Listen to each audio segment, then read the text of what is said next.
Hukum mempercayai dukun. Syekh Muhammad bin Shalih Al-Utsaimin rahimahullah menjelaskan kelompok manusia yang mendatangi dukun atau peramal dilihat dari sisi pandangan hukumnya dari Majmu' Fatawa Syekh Ibnu Utsaimin.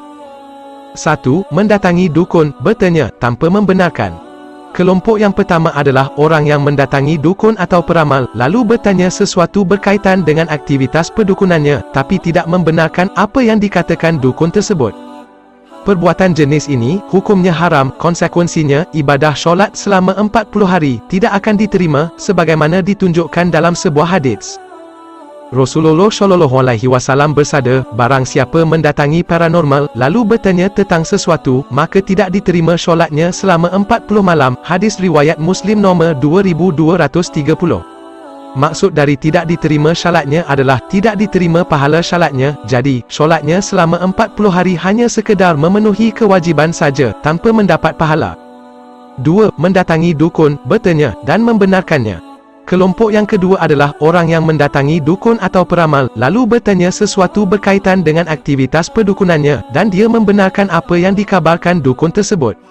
Perbuatan jenis ini menjadikan pelakunya kufur kepada Allah, sebab dia telah membenarkan orang yang mengaku mengetahui ilmu gaib. Perbuatan membenarkan manusia yang mengaku mengetahui ilmu gaib merupakan sikap pendustaan. Allah Azza wa Jalla berfirman, katakanlah tidak ada seorang pun di langit dan di bumi yang mengetahui perkara yang gaib, kecuali Allah. Quran Surah An-Naml ayat 65.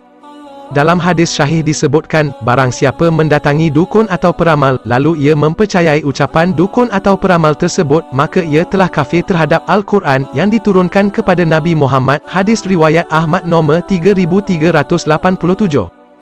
3. Mendatangi dukun, membuktikan kedustaannya.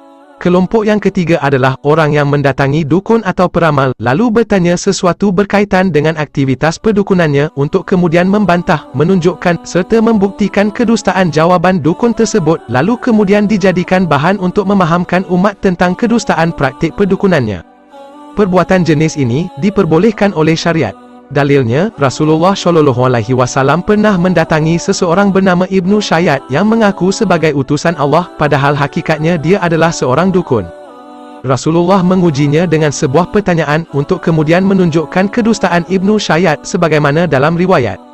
Lalu Rasulullah SAW bertanya kepadanya, bermaksud menguji, aku sembunyikan sesuatu untukmu. Ibnu Syayyad menebak, ad-dukhon, asap atau kabut. Rasulullah SAW bersabda, tetaplah di tempatmu, engkau tidak akan melampaui apa yang telah Allah takdirkan padamu. Hadis riwayat Bukhari nomor 1354. Kesimpulannya, mendatangi dukun atau peramal, hukumnya haram, kecuali untuk membuktikan kedustaannya.